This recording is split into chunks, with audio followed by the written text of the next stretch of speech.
كل نفس ذائقة الموت.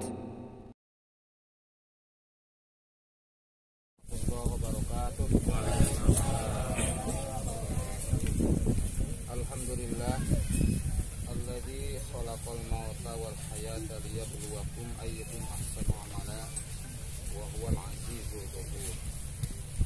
Masyaallah kan wa ma lam yasha' lam yakun, la haula wala quwwata illa billah. Asyhadu an la ilaha illallah wahdahu la syarika lah wa asyhadu anna Muhammadan abduhu wa rasuluh. Wassalatu wassalamu ala Rasulillah wa ala alihi wa ashabihi wa mawala. A'udzu billahi minasy syaithanir rajim. Ya ayyuhalladzina amanu taqullaha haqqa tuqatih wa la tamutunna illa wa antum muslimun.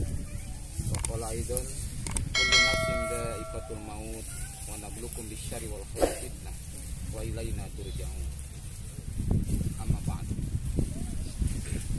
Hadirin kaum muslimin dan muslimat yang menghadiri pemakaman, hari ini kita dihadapkan pada satu nasihat yang diam, yaitu kuburan. Jadi nasihat itu ada yang berbicara, itu Al-Quran yang bersuara, dan kuburanlah nasihat yang tidak berbicara.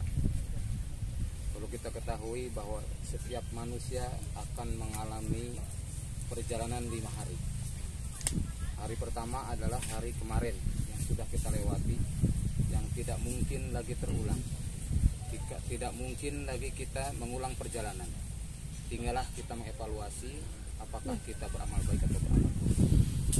Yang kedua adalah hari ini, hari yang sedang kita jalani, adakah kita berada di jalan yang benar atau tidak. Tentu dalam hal ini kita harus terus melakukan evaluasi, introspeksi, muhasabah, dan berbenah agar selalu dalam kebenaran. Yang ketiga, hari esok, hari yang kita tidak tahu akan seperti apa. Allah berfirman, wa mata di nafsun mada taksibu goda. Tidak ada seorang pun yang tahu apa yang akan kita perbuat hari ini. Termasuk Pak Narto rahimahullah pun tidak tahu kalau hari ini akan dipanggil apa. Tidak ada seorang pun yang tahu. Wa mata di nafsun bi ayyi abin tamu. Tidak ada seorang pun yang tahu di mana kita akan menemui kematian. Karena itulah hari esok adalah hari yang harus kita persiapkan dengan kita niat menjaga agar senantiasa komitmen dengan Quran dan Sunnah, komitmen dalam kebenaran. Dengan niat itu saja sudah Allah berikan kebaikan. Apalagi kita lakukan kebaikan tersebut, maka menjadikan berlipat ganda pahala. Yang keempat adalah hari yang dijanjikan. Hari yang dijanjikan adalah pertama adalah hari kematian, yang semua orang pasti cepat atau lambat akan menemuinya. Kematian tidak akan menunggu tobat kita. Kematian bukan karena tua, banyak orang muda juga meninggal. Kematian bukan karena sakit, banyak orang yang sehat juga meninggal. Kematian bukan karena kecelakaan, banyak orang yang selamat juga meninggal. Dalam kondisi apapun seseorang bisa dipanggil Allah SWT. Karena itulah hendaklah ingat akan hari yang dijanjikan ini. Idza ja'a ajaluhum la yasta'khiruna sa'ata wa la yastaqdimun. Apabila datang ajal seseorang pada mereka, maka tidak bisa mereka memundurkan atau memajukannya, walau saatan, walaupun yang sekejap. Karena itulah hendaklah disiapkan. Rasulullah mengingatkan, orang yang cerdas adalah orang yang pandai. Orang yang cerdas adalah orang yang senantiasa menyiapkan untuk kehidupan setelah kematian. Dia berbekal sebanyak mungkin untuk menghadapi akhir daripada hidup ini dan setelah kematian. Karena siapapun orangnya, dimanapun orangnya, bagaimanapun keadaannya, dia pasti akan menemui kematian. Percaya atau tidak, semua kita akan menjalaninya. Hari ini kita saksikan Bapak Sunarto bin Kawiono. Ini adalah beliau telah melaksanakan sebagian besar syariatnya, dan Allah SWT telah menjanjikan kepada setiap orang yang menjaga niatnya, menjaga amalnya, dan menjaga tujuan hidupnya, Allah akan mudahkan dia sehingga mati dalam keadaan husnul khatimah.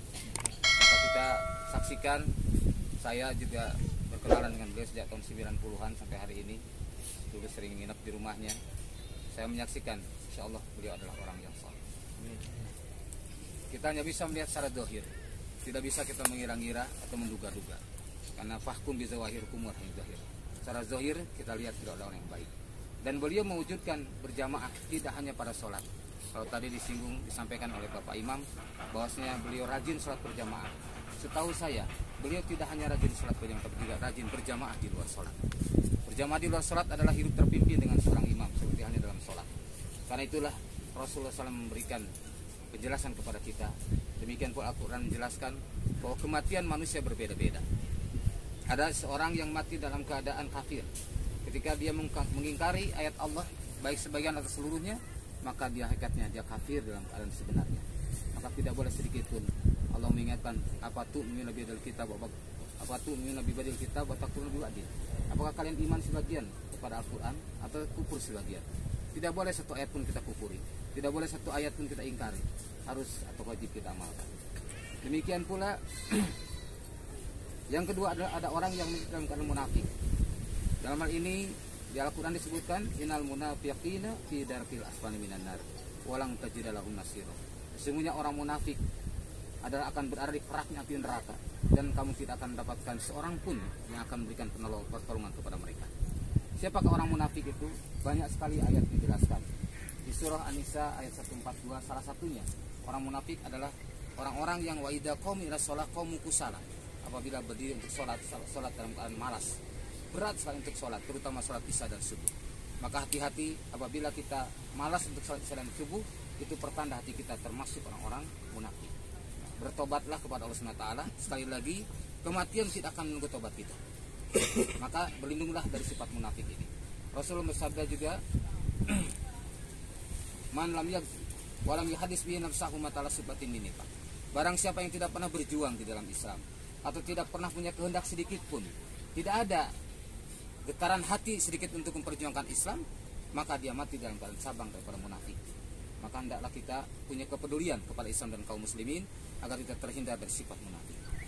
Yang ketiga adalah ada orang yang mati jahiliyah. Apa itu mati jahiliyah? Rasul bersabda, mamata bighairil imam mata mitatan jahiliyah. Barang siapa yang mati tanpa imam, dia mati dalam keadaan jahiliyah. Karena itulah para sahabat radhiyallahu anhum tidak mau mereka mati jahiliyah. Maka begitu Rasul wafat, mereka segera bermusyawarah untuk menetapkan siapa imam berikutnya setelah Rasul wafat. Maka para sahabat musyawarah dengan sangat alot, dan akhirnya disepakati mereka berbaiat kepada Abu Bakar As-Siddiq radhiyallahu anhu.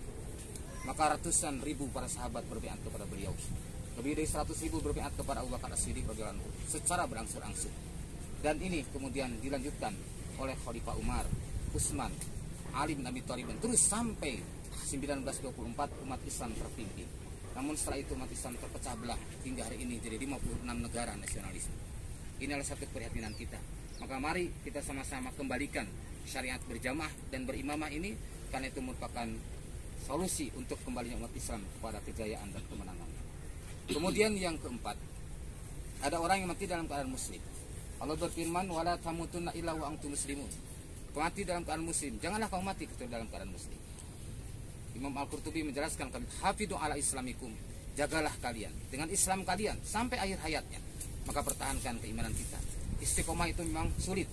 Rasulullah SAW bersabda, istaqimu walang tus. Beristiqomahlah kalian, tapi kalian tidak akan sampai. Artinya berat, tetapi itulah yang harus dilakukan oleh kita. Berusaha terus untuk tetap istiqomah dalam kebenaran. Itulah hari yang dijanjikan, itu hari kematian, atau kemudian juga hari alam mahsyar pun hari yang dijanjikan. Kemudian yang kelima, hari pembalasan. Hari pembalasan inilah yang akan ditentukan setiap manusia apakah akan jadi ahli surga atau ahli neraka. Seseorang akan dihitung semua amal-amalnya, tidak kecil, tidak besar. Setiap orang akan memandang amalnya sejauh mata memandang. Maka sejauh itulah begitu amalnya, tidak kecil, tidak besar, semua akan dibongkar. Bahkan yang terlintas di hati pun akan dibongkar oleh Allah SWT. Wa husila ma fi sudur. Maka pada saat itulah semua orang akan tahu apa yang selama ini disembunyikan, apa yang selama ini ada terlintas di pikiran, di benak hatinya, semuanya akan dibongkar. Maka para hamba Allah, mari kita luruskan niat kita, luruskan prosedur hidup kita, dan luruskan tujuan hidup kita agar kita mati dalam keadaan muslim. Lalu bagaimana agar mati dalam keadaan muslim? Allah firmankan, wa'tasimu bihablillahi jami'an wa la tafarraqu. Berpegang teguhlah kalian kepada Allah seraya berjamaah. Disebut berjamaah kalau punya imam. Tentu sekalipun masjid itu penuh, tanpa imam bukan berjamaah. Tapi walaupun hanya 2 orang, yang satu imam, satu makmum, itulah berjamaah. Itulah yang diamalkan oleh Bapak Sunardi. Saya menjadi saksi kesungguhan beliau dalam berjamaah di dalam sholat dan berjamaah di luar sholat. Maka tanda jadi pelajaran bagi kita semua.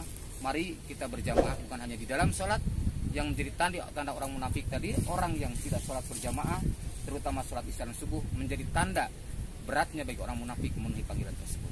Di Al-Quran hanya dua kelompok manusia yang berat untuk mendirikan sholat berjamaah. Pertamalah orang munafik dalam surat An-Nisa 142. Yang kedua orang yang gila dalam surat Al-Maidah 58. Jadi Allah berfirman, wa idza nadaitum ila sholati takhuduha huzwa wa la'iba. Apabila kamu seru mereka untuk mendirikan sholat, mereka menjadikan senda gurau dan permainan. Dzalika bi annahum qaumun la yaqilun. Yang demikian itu karena sesungguhnya mereka lah kaum yang tidak berakal. Jadi orang yang tidak berakal, orang yang gila, orang yang mempermainkan, menjadikan senda gurau terhadap panggilan sholat. Karena hakikatnya panggilan sholat adalah panggilan dari Allah Azza wa Jalla yang telah menciptakan kita, yang menghidupkan kita dan akan mematikan kita, yang memberikan rezeki kepada kita. Maka alangkah naifnya, alangkah bodohnya apabila kita tidak memenuhi panggilan Allah. Di dalam surah Al-Adiyat bahkan sampai digambarkan seekor kuda perang. Dia masuk ke tengah-tengah musuh tanpa perhitungan keselamatan dirinya. Yang penting dia bisa melaksanakan ketaatan para majikan. Karena dia sudah dipelihara, diberi makan oleh majikan. Innal insana li rabbih lakanud. Sesungguhnya manusia itu sungguh sangat ingkar. Manusia banyak diberikan nikmat oleh Allah, tapi tidak bersyukur atas nikmat tersebut. Nah, hamba-hamba Allah, ikhwan dan akhwat yang menyaksikan pemakaman ini, sebagai akhir dari tausiah ini, saya sampaikan khusus untuk sahibul hajat, sahibul musibah, yaitu bapak keluarga Bapak Sunarto, terutama istri dan anak-anaknya.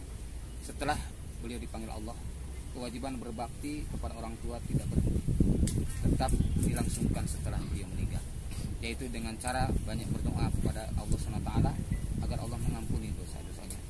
Kemudian memperpanjang silaturahim dengan orang-orang yang terdekatnya, melaksanakan wasiat-wasiatnya, pesan-pesannya yang tidak bertentangan dengan Quran dan Sunnah. Dan kemudian juga jangan lupa melanjutkan segala tindak tanduknya yang sesuai dengan aturan Islam, disempurnakan apabila belum beliau sempurnakan. Ini adalah tanggung jawab atau kewajiban ya, keluarganya yang masih hidup. Dan satu lagi adalah orang tuanya yang masih ada, ibunya. Itulah momentum emas, kesempatan emas bagi anak-anaknya. Jangan disia-siakan. Karena Rasul bersabda, celaka seseorang yang ia mendapati orang tuanya sudah dalam keadaan rentah, tapi Allah tidak masukkan dia ke dalam surga. Kenapa? Karena dia tidak berbakti pada orang tuanya. Nah sekarang tinggal satu-satunya, hendaklah berbakti kepada yang sudah meninggal dengan tadi saya sampaikan, dan berbakti kepada yang masih hidup. Berbaktilah sebaik mungkin kepada orang tua atau ibunya yang masih hidup. Barangkali ini dan sebagaimana sunnah apabila telah menguburkan, Rasulullah SAW menyampaikan, mari kita doakan yang sudah meninggal ini dengan minimalnya doa sama-sama, Allahumma gfir lahu wasabithu, Allahumma gfir lahu wasabithu, Allahumma gfir lahu wasabithu, Allahumma gfir lahu warhamhu wa'afihi wa'afim nuzulahu wa'afim wa nafi minal khotoya kama nafaitu sawari wa'afim dari wa zawjan khairun lil wa adkhilhu janna wa'id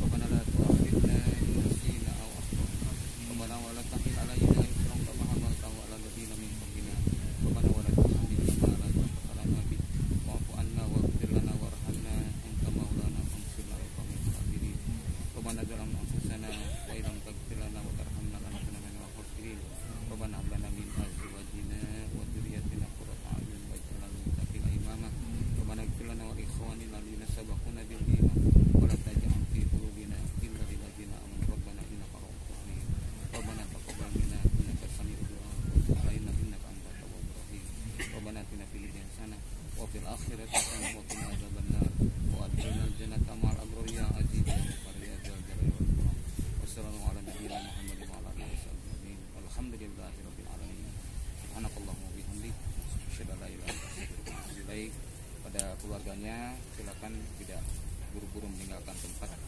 ya untuk mendekati kuburannya. Yang lain